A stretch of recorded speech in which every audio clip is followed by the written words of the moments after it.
So, meine Lieben, es ist 9:12 Uhr am Morgen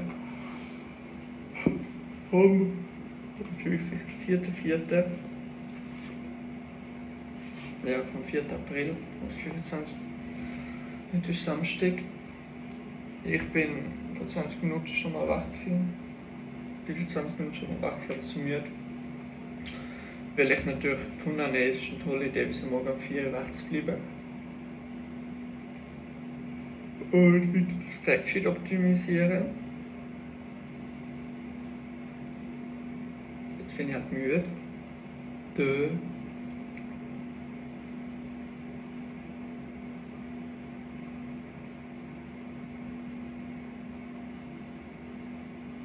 Ja, man muss schauen.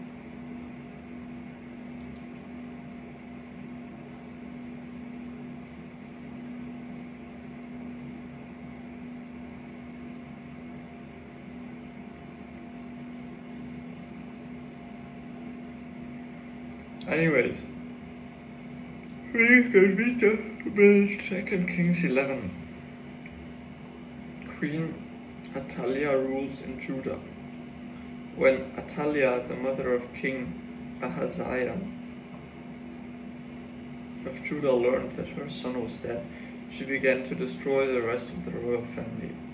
But Ahaziah's sister Jehosheba, the daughter of King Jehoram, took Ahazhiah's infant son Joash and stole him away from among the rest of the king's children, who were about to be killed. She put Joash and his nurse in a bedroom, and they hid from Athaliah, so the child was not murdered. Joash remained hidden in the temple of the Lord for 6 years, while Athaliah ruled over the land. Revolt against Athaliah. In the 7th year of Athaliah's reign, Jehodiah the priest summoned the commanders, the Karaite mercenaries, and the palace guards to come to the temple of the Lord. He made a solemn pact with them and made them swear an oath of loyalty there in the Lord's temple. Then he showed them the king's son. Jehodiah told them, "This is what you must do.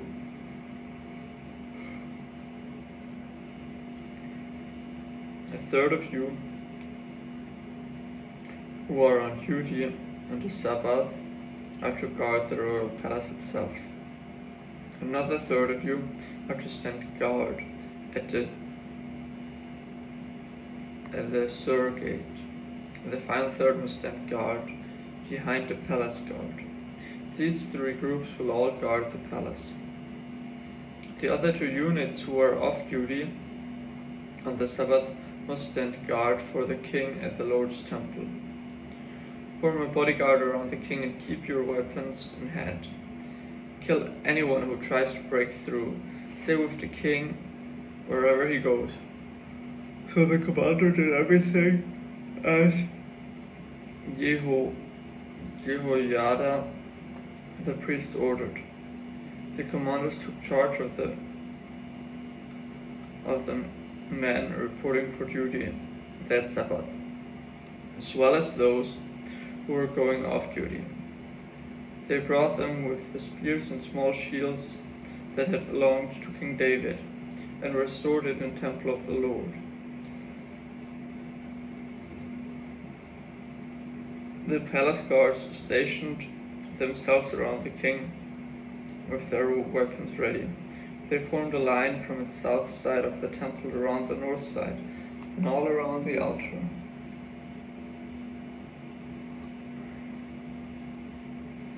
Then Jehoiada brought out Joash, the king's son, placed the crown on his head, and presented him with a copy of God's law. They anointed him and proclaimed him king, and everyone clapped their hands and shouted, "Long live the king!" The death of Athaliah. When Athaliah heard the noise made by the palace guards and the people, she hurried to the Lord's temple to see what was happening. When she arrived, she saw the newly crowned king standing in his place of authority by the pillar, as it was custom at times of coronation.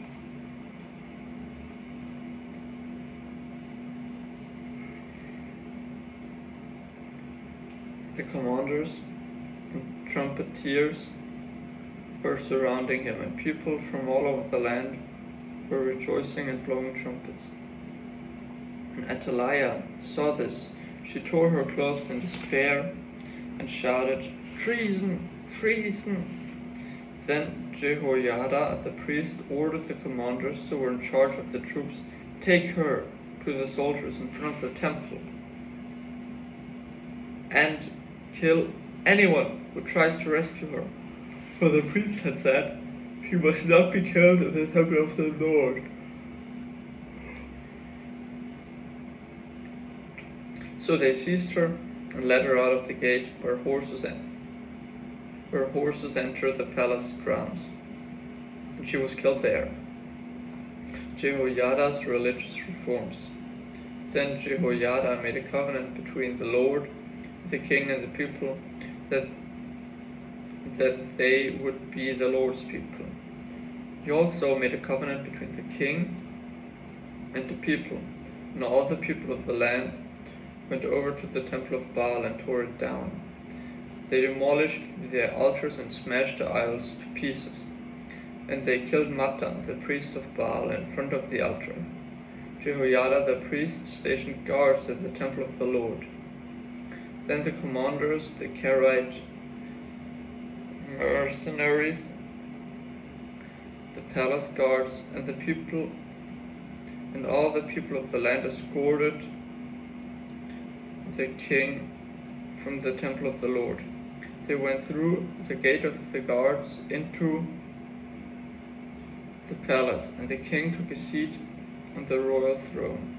So all the people of the land rejoiced, and the city was peaceful, because Athaliah had been killed at the king's palace. Joash was 7 years old when he became king. 2 Kings 12. Joash repairs the temple. Joash began to rule over Judah in the 7th year of King Jehu's reign in Israel. He reigned in Jerusalem 40 years. His mother was Zibiah from Beersheba. All his life Joash did what was pleasing in the Lord's sight, because Jehoiada the priest instructed him. Yet even so he didn't destroy the pagan shrines, and the people still offered sacrifices and burned incense there. One day King Joash said to the priests, "Collect all the money brought as a sacred offering to the Lord's temple, whether it is a regular assessment, a payment of vows, or a voluntary gift. Let the priests take some of the money to pay for whatever repairs are needed at the temple." But by the 33rd year of Joash's reign, the priests still hadn't repaired the temple. So King Joash called for Jehoiada and the other priests and asked them, "Why haven't you repaired the temple? Don't you use any more money for your own needs? From now on, it must be all spent on the temple repairs." So the priests agreed not to accept any more money from the people, and they also agreed to let others take responsibility for repairing the temple. Then Jehoiada the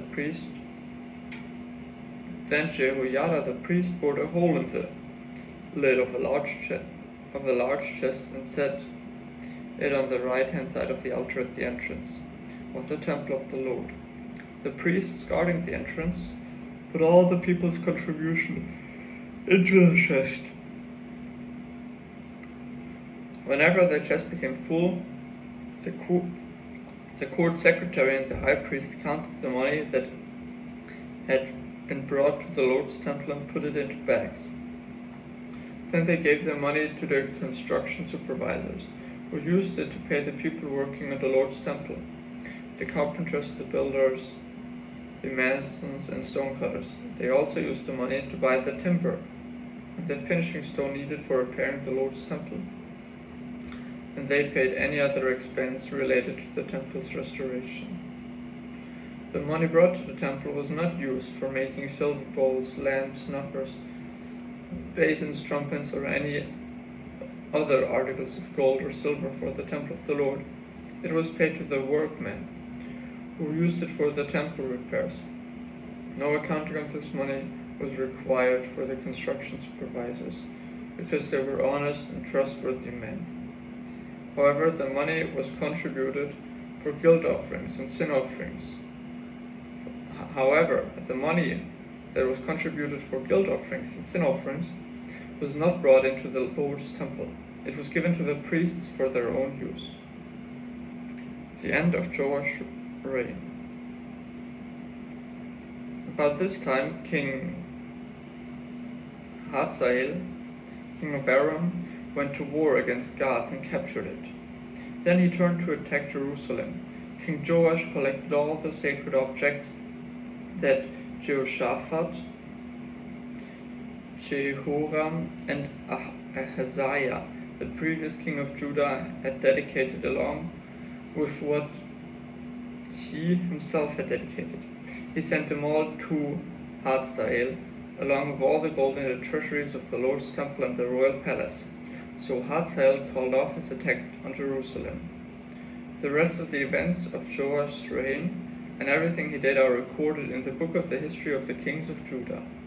Joash's officers plotted against him and assassinated him at Beth Millo on the road to Silla. The assassins were Josachar, son of Shimeath, and Jehozabad, son of Shomer, both trusted advisors. Joash was buried with his ancestors in the city of David. Then his son Amaziah became the next king. Jehoahaz ruled in Israel. Jehoahaz, son of Jehu, began to rule over Israel in the 33rd year of King Joash's reign in Judah. He reigned in Samaria 17 years, but he did what was evil in the Lord's sight. He followed the example of Jeroboam, son of Nebat, continuing the sins that Jeroboam had led Israel to commit. So the Lord was very angry with Israel, and he allowed King Hazael of Aram and his sons Ben-Hadad to defeat them repeatedly. Then Jehoahaz prayed for the Lord's help, and the Lord heard his prayers, for he could see now how severely the king of Aram was oppressing Israel. So the Lord provided someone to rescue the Israelites from the tyranny of the Arameans. Then Israel lived in safety again as they had in former days. But they continued to sin, following the evil example of Jeroboam. They also allowed the Asherah pole in Samaria to remain standing. Finally, Jehoahaz's army was reduced to 50 charioteers and 10 chariots, and 10,000 foot soldiers.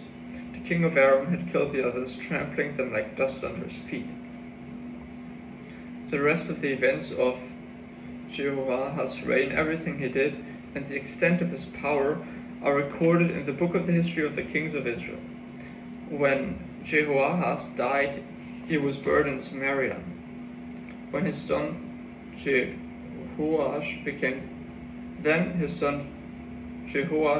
next king. Jehoash ruled in Israel. Jehoash, son of Jehoahaz, began to rule over Israel in the 37th year of King Joash's reign in Judah. He reigned in Samaria 16 years, but he did what was evil in the Lord's sight. He refused to turn from the sins that Jeroboam, son of Nebat, had led Israel to commit. The rest of the events of Jehoash's reign and everything he did, including the extent of his power and his war with King Amaziah of Judah, are recorded in the book of the history of the kings of Israel. When Jehoash died, he was buried in Samaria with the kings of Israel. Then his son Jeroboam II became the next king.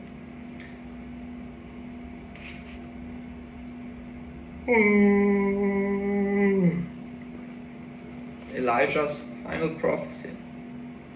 Then Elijah was in his last illness. King Jehoash of Israel visited him and wept over him. My father, I see the chariots and charioteers of Israel, he cried. Elijah told him, get a bow and some arrows, and the king did as he was told. Elijah told him, put your hands on the bow, and Elijah laid his hands over the king's hands. Then he commanded, open that eastern window, and he opened it. And he said, shoot. He shot an arrow. Elijah proclaimed, this is the Lord's arrow, an arrow of victory over Aram. For you will completely conquer the Arameans at Aphek. Then he said, now pick up the other arrows and strike them against the ground. So the king picked them up and struck the ground 3 times. But the man of God was angry with him. You should have struck the ground 5 or 6 times, he exclaimed. Then you would have beaten Aram until it was entirely destroyed. But now you will be victorious only 3 times. Then Elijah died and was buried. Groups of Moabite raiders used to invade the land each spring. Once, when some Israelites were burying a man, they spied a band of these raiders. So they hastily threw the corpse into the tomb of Elijah and fled. But as soon as the body touched Elijah's bones, the dead man revived and jumped to his feet. King Hazael of Aram had oppressed Israel during his entire reign of King Jehoahaz.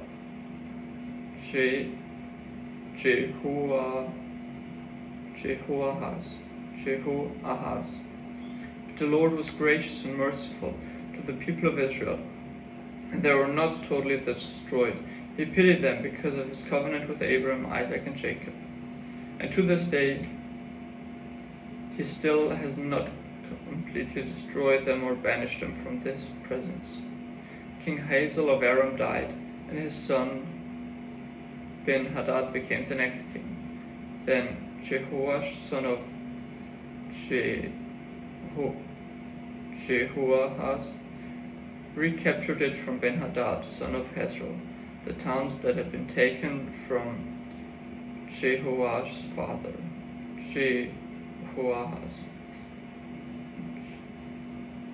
Jehoash defeated Ben-Hadad on 3 occasions, and he recovered the Israelite towns.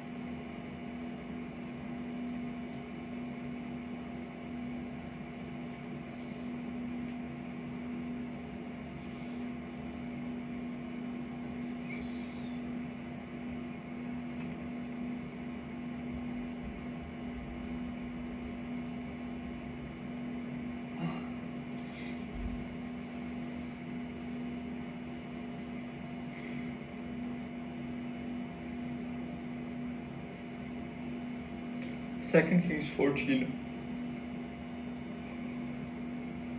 Amaziah ruled in Judah. Amaziah, son of Joash, began to rule over Judah in the 2nd year of the reign of King Jehoash of Israel. Amaziah was 25 years old when he became king, and he reigned in Jerusalem 29 years. His mother was Jehoaddin from Jerusalem.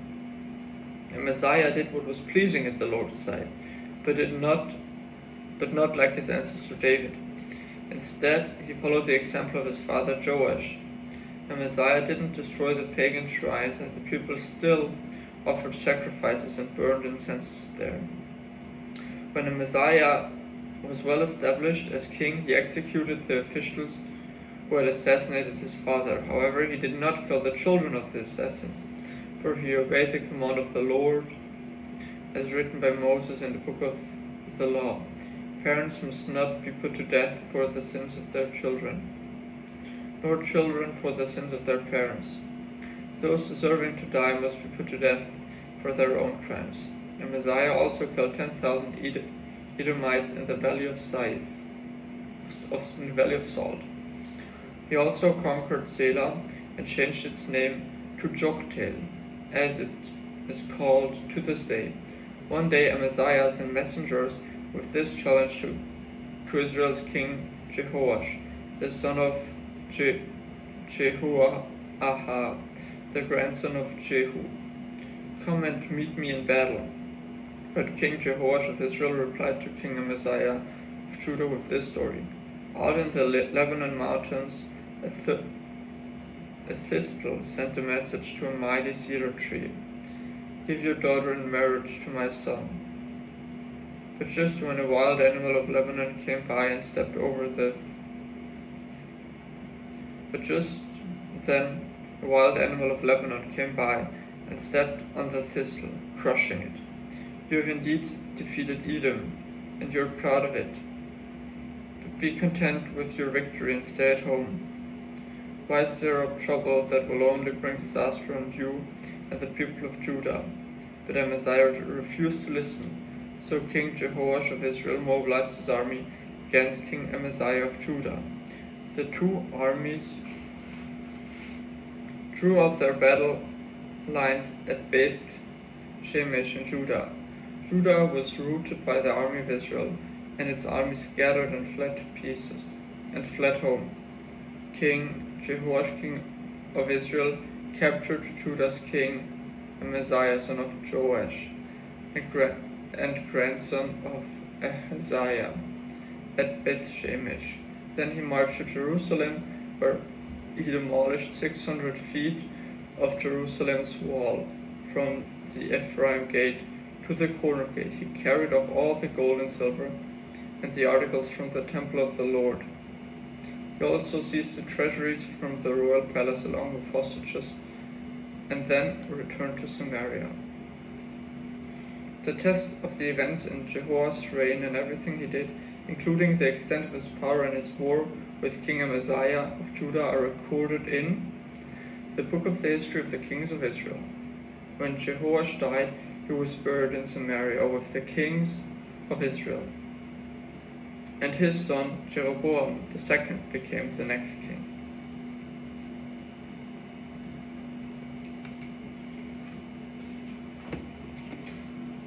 So, schönen Tag, ciao, ciao.